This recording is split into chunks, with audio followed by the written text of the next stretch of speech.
what's up? This is JMAC from BKJMAC TV, and today I'm going to review the Wu-Tang Clan, the American Saga, this new series that came out on Hulu back in 2019.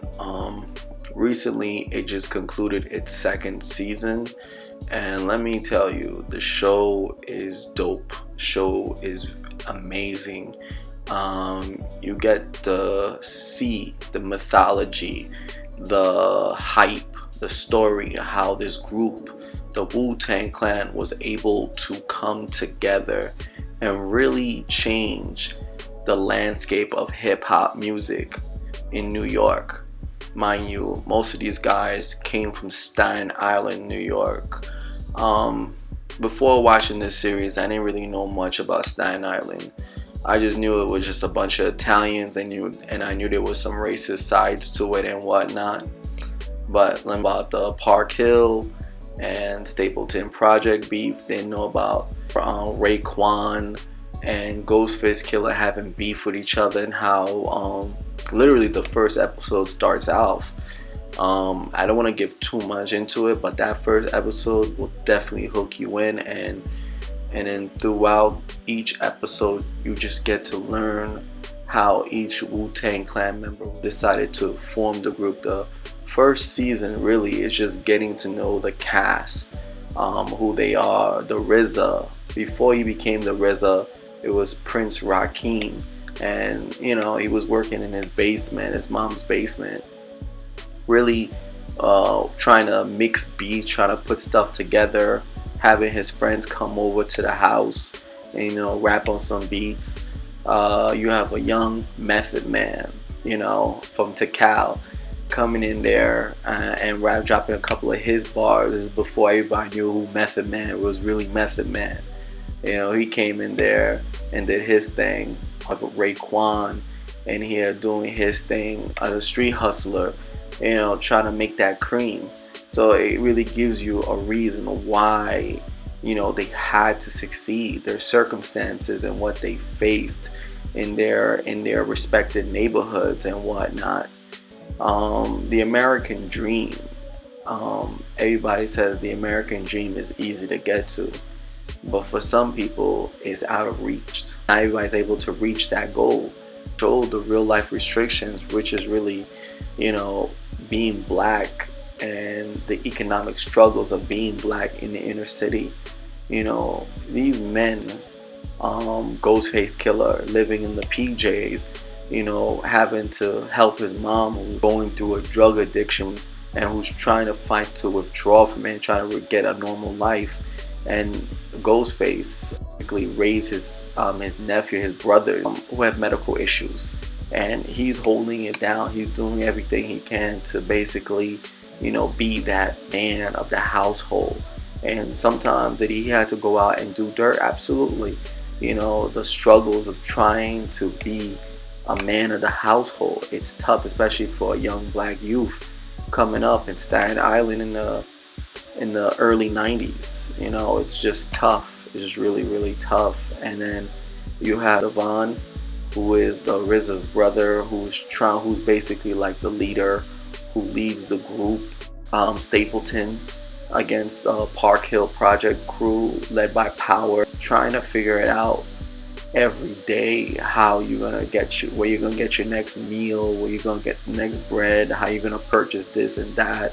It's always a constant struggle between these groups of these men who is trying to really just come together.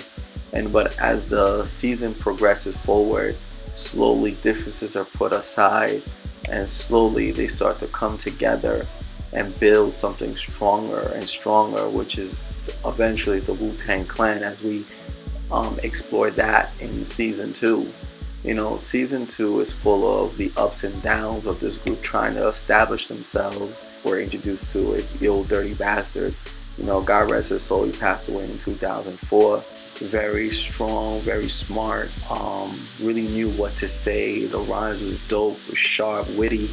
Can no one do it better than him? This guy was a beast when it came to the rhyming machine and whatnot. That's why they call him the specialist. This guy was just really good, was just dope, you know. And knowing that he actually went to trade school and became an electrician, he knew what it was. He knew he had to like survive the lows of the inner city, trying to come up and trying to support his family and his friends and whatnot. So seeing this show really shows you that the American dream, although it may be out of reach in the beginning, is still reachable. And these men that came together, you know, their aim was to get the American dream. I'll go back to season 1. You see Prince Rakim. We see his journey in the record business and how they pushed his single, and eventually he ended up being dropped by his label, Tommy Boy. And he was just like, oh wow. So he got a taste of the music business, and he decided, okay, you know what, I'm gonna go to Ohio, you know, I'm gonna live with my family up there, and we're gonna try to restart this over again. And that's why he decided, you know, there was something bigger than him. He knew he needed to start this group, this power group that was going to change the whole landscape of hip-hop forever. And that's how the birth of the Wu-Tang Clan came about. You know, Devon, his brother, realized after getting pinched by the police and being able to get out on probation, he realized he slowly needed to change his ways and get out the streets. And then he slowly started learning about the ins and outs of the music business and signed and really become a big group as they are now. So a lot of people, a lot of things, a lot of basically seasoning went into making the Wu-Tang Clan. The Inspector, how he came about, the U-God, everybody that came about, that contributed to the formation of the Wu-Tang Clan. Rakim and Ghostface Killah hated each other. I didn't know that either. And we got to see that, we got to explore that, and eventually were able to put their differences aside. One is from Park Hill and one is from Stapleton, and the beef was strong, but they came together for the greater good of the group, and they ended up becoming really good friends. Poverty creates hostility amongst young youths, but eventually if they come together and challenge that adversity as a power force, then differences will be mended, and a greater power of trying to be successful will come about. And that's what we learned through this series with Rakim and Ghostface Killah. This series is very, you'll sit back and you'll truly enjoy it. I know I did, frankly.